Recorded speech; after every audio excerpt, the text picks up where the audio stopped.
Con ustedes el Inquisidor nuevamente. Me van a permitir un poco salirme del Perú. Vamos a irnos fuera, ¿ya? Reconociendo que estamos con problemas económicos, ¿ah? Se está gastando demasiado. Hay un nuevo decreto de urgencia 051-2020 para 4.000 millones de dólares más. En fin, quiero descansar un poco de Perú. Yo soy una especie de ratón de biblioteca, ¿ah? Y me gusta mucho leer y quisiera que vean en su pantalla a este personaje. Este se llama Carl Bildt. Fue ministro de Relaciones Exteriores de Suecia del 2006 a 2014, ¿ah? Y primer ministro de 1991 a 1994, cuando negoció la adhesión de Suecia a la UE, a la Unión Europea. Es un renombrado diplomático internacional y me encontré en el Economist, que siempre lo leo, ahí tienen ustedes por si acaso el link del Economist, un interesante artículo de él, y el título era ¿por qué es ahora diferente? Y se refería al COVID de ahora y el anterior.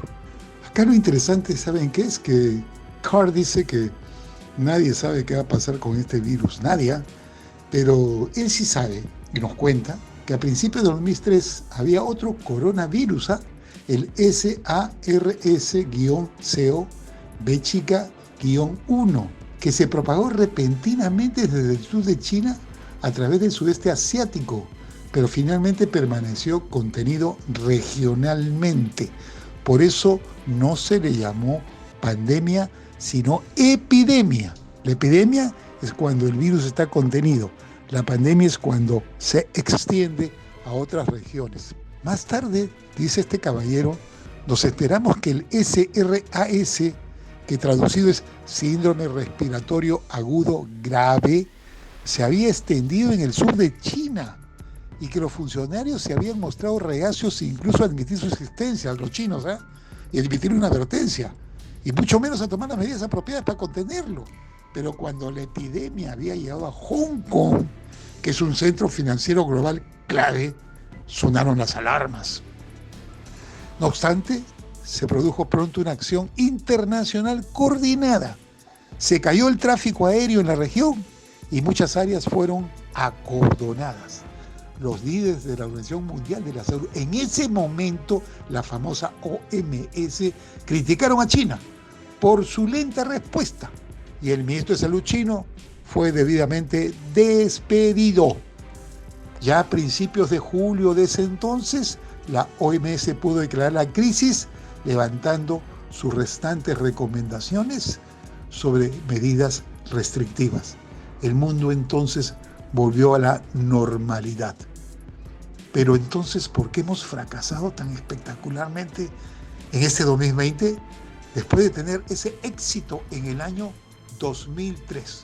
Vamos a ver el porqué según este extraordinario diplomático. Como es tan honesto, dice que él va a darnos 4 razones tentativas, ¿ah? Pero que le parecen importantes. Dice, en primer lugar, que las autoridades chinas tardaron en despertarse de lo que estaba sucediendo para hacer sonar la alarma y empezar a tomar medidas.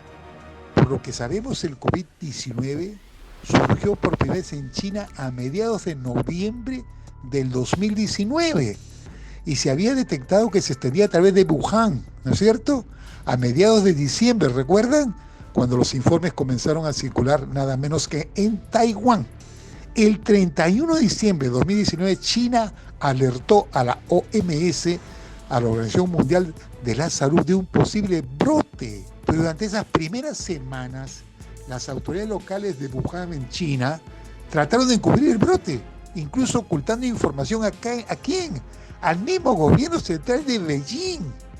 La verdad, dice este diplomático Carr, que tal vez nunca sepamos cuánto tiempo se perdió para la ofuscación de los funcionarios de Wuhan, pero sí sabemos que después del primer informe de China a la OMS, las autoridades chinas tardaron otras 3 semanas en bloquear la provincia de Hubei.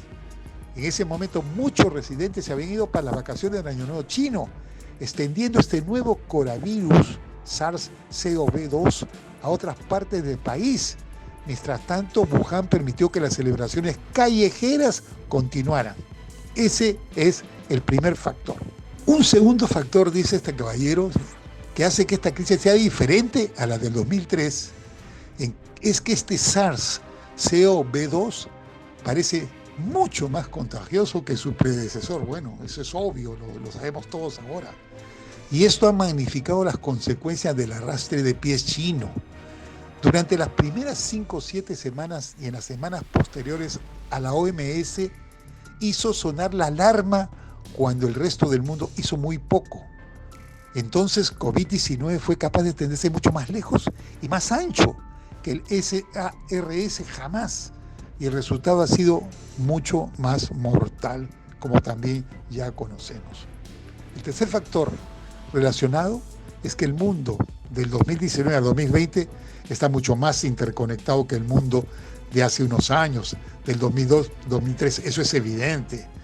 Wuhan, una ciudad interior con 11 millones de personas, a veces ha sido llamado la Chicago de China, debido a su amplia integración en las cadenas de suministros globales. En las últimas décadas la ciudad se ha convertido en un importante centro. Ante la pandemia de encierro había 6 vuelos por semana desde Wuhan a París, así como 5 a Roma y 3 a Londres, y vuelos frecuentes sin escalas a San Francisco y Nueva York. Es decir, lo que pasó en Wuhan no se quedó en Wuhan, se exportó, vale decir, este nuevo bicho. El último factor que nos dice este diplomático Carr es que no se puede ignorar la dimensión geopolítica. El mundo ya estaba cayendo en un persistente estado de confrontación y desorden mucho antes de que estallara la crisis COVID-19. En el 2003 era natural que la comunidad internacional se reuniera rápidamente para coordinar una respuesta conjunta, pero en el 2020 el escenario ni siquiera estaba sobre la mesa.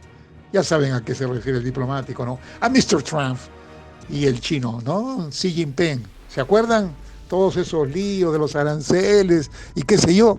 Incluso después que el virus se había globalizado, la administración del presidente estadounidense Donald Trump permaneció en negación. ¿Recuerdan? Dijo que no pasaba nada e incluso empezó a decir que era un invento chino de laboratorio.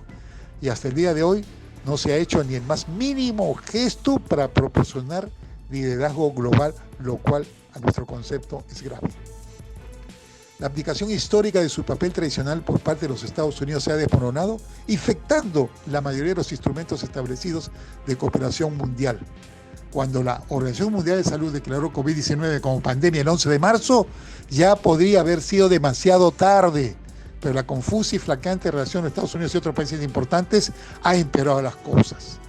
La conclusión tentativa de este diplomático es que estos 4 factores juntos explican por qué este episodio es muchísimo más grave que la epidemia del SRAS del 2003. Un nuevo coronavirus ha sumido al mundo en una megacrisis, como la que no hemos visto en los tiempos modernos. Debemos considerar que esto dice sobre el estado de esta gobernanza global. Una vez más, nadie sabe cómo terminará esta crisis, pero al menos al entender, según este diplomático, de cómo comenzó, podríamos ser capaces de prevenir o al menos mitigar la siguiente, porque pandemias, aunque tarden 100 años, van a seguir. Está dentro de la naturaleza del mundo en que vivimos. Con ustedes, hasta luego. A mí por lo menos esto me pareció interesantísimo.